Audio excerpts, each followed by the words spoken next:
Hello everyone, কেমন আছো তোমরা সবাই? আশা করি সকলে ভালো আছো, আর আমিও বেশ ভালো আছি। সরস্বতী পুজোর গেট রেডি তো সকলে দেখে নিয়েছো। তো ফাইনালি রেডি হয়ে আমি বেরিয়ে পড়েছি। হ্যাঁ, ভেবেছিলাম এবার সরস্বতী পুজোটা একাই ঘুরবো, যার জন্য একাই চলে গেলাম কালীঘাট মেট্রো। ওখান থেকে মেট্রোয় উঠলাম। মেট্রো থেকে নেমে দেখি ও বা এটা কে, মিস্টার অধিকারী এসে হাজির। আসলে সে কিন্তু রিস্কটা নেয়নি আজকের দিনে আমাকে একা ঘুরতে পাঠানোর, যার জন্য চলে এসেছে। শতবর্ষের টালাপত্রায়ের পুজোতে আমরা কিন্তু চলে এসেছি, যেটা সবাই জানো ফেসবুক, ইনস্টাগ্রাম সব জায়গায় ইনফ্লুয়েন্সাররা এত ভাইরাল করেছে। ফাইনালি আমিও পৌঁছে গেলাম এই পুজোতে।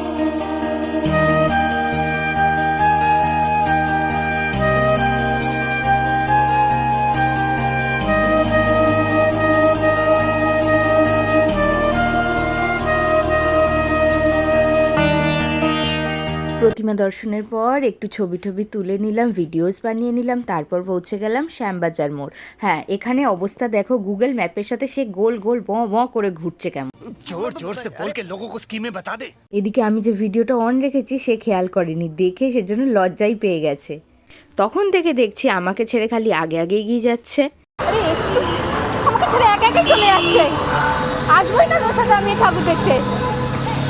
इसमें तेरा घाटा मेरा कुछ नहीं जाता। तो गया बेटे।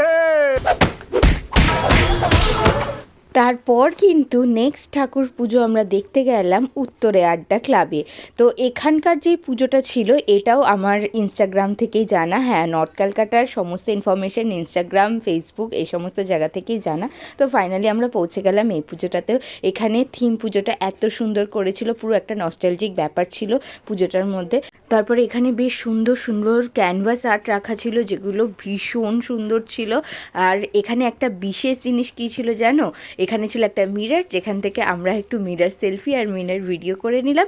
তারপরে আমার মিস্টার অধিকারীকে বেশ সুন্দর কিছু পোজ দিয়ে ফটো তুলে দিলাম। তারপরে দেখো, বলো তো এখানে কি হচ্ছে, দাঁড়াও শুনে নাও। এখানে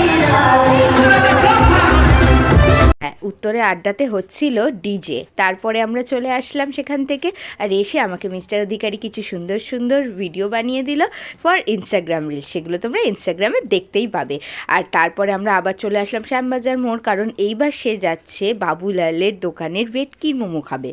কিন্তু বাবুলালের দোকানের ভেটকির মোমো সে পায়নি। যাই হোক, মনকে খুশি করার জন্য অন্য একটা দোকান থেকেই ভেটকির মোমো খেয়ে আমাদেরকে ফিরতে হলো বাড়ি। তারপর আমরা চলে আসলাম মেট্রো স্টেশন, সেখান থেকে মেট্রো করে চলে আসলাম রাসবিহারী, আর এইখান থেকে আমি চলে আসলাম বাড়িতে। আর এইভাবে আমাদের এই বছরের সরস্বতী পুজোর দিনটা কাটলো। আর পরের দিন কিন্তু বাড়িতে পুজো আছে, দেখতে ভুলো না সেই ব্লগটা।